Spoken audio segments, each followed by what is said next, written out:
আসসালামু আলাইকুম। আমার চ্যানেলে সবাইকে স্বাগতম। নতুন আরেকটি রেসিপি নিয়ে তোমাদের মাঝে হাজির হয়েছি। আর আজকে তৈরি করে দেখাবো নরসিংদীর সেই বিখ্যাত পোড়া রুটি আর মালাই চা। আজকের রেসিপিটি আশা করি অনেক বেশি ভালো লাগবে। মূল উপকরণে চলে এসেছি।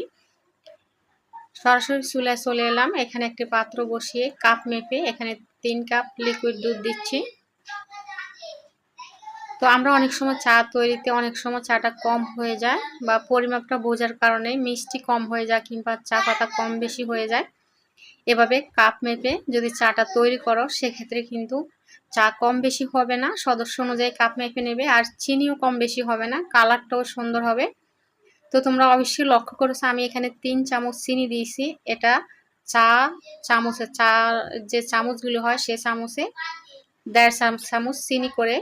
আর যেহেতু আমার কাপটা একটু বড় ছিল মাঝারি সাইজের, সেজন্য আমি চিনির পরিমাণটা একটু বেশি দিয়েছি। আর যদি ছোট কাপ হয় সেক্ষেত্রে প্রতি কাপের জন্য 1 চা চামচ চিনি নিলে যথেষ্ট। এখানে দেখো আমি চা পাতা দিচ্ছি, তাও এখানে চা যে চামচগুলো হয় চায়ের চামচ করে 4 চা চামচ চা পাতা দিলাম। চা পাতা যদি ব্র্যান্ডের হয় সেক্ষেত্রে কিন্তু কম নিলে হবে। আর প্রতি কাপের জন্য 1 চা চামচ নিলেই হবে চা পাতা যথেষ্ট। যেহেতু আমি মালাই চাটা তৈরি করেছি সেজন্য 1 চা চামচ চা পাতা একটু বাড়তি দিয়েছি, কালারটা যাতে একটু গাঢ় হয়।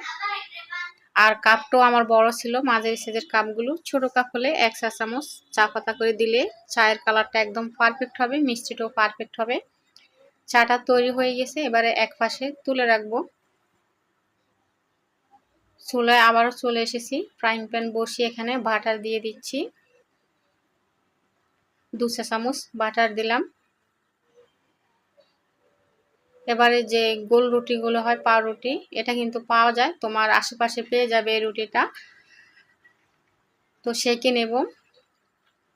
আর এই সুন্দর রেসিপিটা বাসায় কিন্তু ট্রাই করতে পারো, বাসায় ট্রাই করে কমেন্টে জানিয়ে দিও প্লিজ। আর তোমরা কে কোন জেলা থেকে আমার আজকের এই ভিডিওটা দেখছো কমেন্টে বলে যেও। পরবর্তী ভিডিওতে আমি তোমাদের নাম এবং জেলার নাম বলে দেব।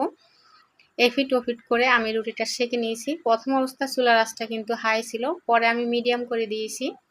আর একটু বাটার ছড়িয়ে দিচ্ছি। কি বলবো, এত সুন্দর একটি স্মেল বেরোচ্ছে যখন আমি রুটিটা সেঁকছি। যদি এই স্মেলটা তোমাদের দিতে পারছি না, তোমরা যখন বাসায় তৈরি করবে তখন কিন্তু স্মেলটা পাবে। তবে অবশ্যই বাটার দিয়ে কিন্তু রুটিটা সেঁকতে হবে, ঘি বা বাটার দিয়ে সংগ্রহে যেটা থাকে হাতের কাছে।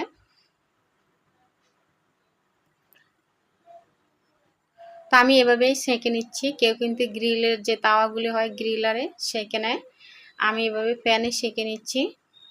তো একটু পোড়া পোড়া হবে এই রুটিটা। রুটিগুলো সেঁকা হয়ে গেছে অফ ক্যামেরা, আরও দুটো রুটি আমি সেঁকে নিয়েছি। ফ্যামিলির সদস্য অনুসারে রুটি সেঁকে নেবে। এবারে এখানে আমি গুঁড়ো দুধ ছড়িয়ে দিচ্ছি। যদিও এখানে ওনারা কনডেন্স মিল্ক দেয়, কনডেন্স মিল্ক দিলে অনেকটা মিষ্টি হয়ে যায়। আর সত্যি কথা বলতে আমার হাতের কাছে কনডেন্স মিল্কটা নেই, সেজন্য আমি গুঁড়ো দুধটা দিয়ে দিচ্ছি। দেখতে লোভনীয় লাগবে আর খেতেও স্বাদের টেস্টও বেড়ে যাবে। আর এই মুহূর্তে ছোট্ট একটি অনুরোধ করব, আমার আজকের এই রেসিপিটা যদি তোমাদের কাছে এতটুকু ভালো লেগে থাকে তাহলে একটি লাইক করে দিও প্লিজ। তোমার একটি লাইক আমার এই রেসিপিটা অন্যদের কাছে পৌঁছাতে সাহায্য করবে। তো আমি চাটা ডালার সুবিধার্থে আগে ছেঁকে একটি মগে নিয়ে নিয়েছিলাম। এখানে মাটির যে কাপগুলো হয়, মাটির ভাঁড় বা মাটির কাপ, সেটাতে আমি চাটা পরিবেশন করে নিয়েছি। আর অফ ক্যামেরায় গরুর দুধ একদম জাল করে, ঘন করে জাল করে মালাই তৈরি করে নিয়েছিলাম। তো দেখো মালাইটা কতটা ঘন হয়েছে। এবার আমি মালাইটা উপর থেকে দিয়ে দিচ্ছি। তো প্রথমে বলেছিলাম আমি চাটা একটু গাঢ় করব, যেহেতু মালাই চা তৈরি করব। যখন আমরা পরবর্তীতে মালাইটা ব্যবহার করব তখন কিন্তু চায়ের কালারটা আর একটু হালকা হয়ে যাবে, সেজন্য চাটা একটু গাঢ় করে তৈরি করে নিয়েছি। এবারে পরিবেশন করে দিচ্ছি। তো কেমন লাগলো আমার আজকের এই রেসিপি? ভালো লাগলে একটি লাইক করে দিও। আর প্রতিদিনের নতুন নতুন রেসিপি পেতে আমার চ্যানেলটি সাবস্ক্রাইব করে পাশে থেকো। সবাই ভালো থেকো। আল্লাহ হাফেজ।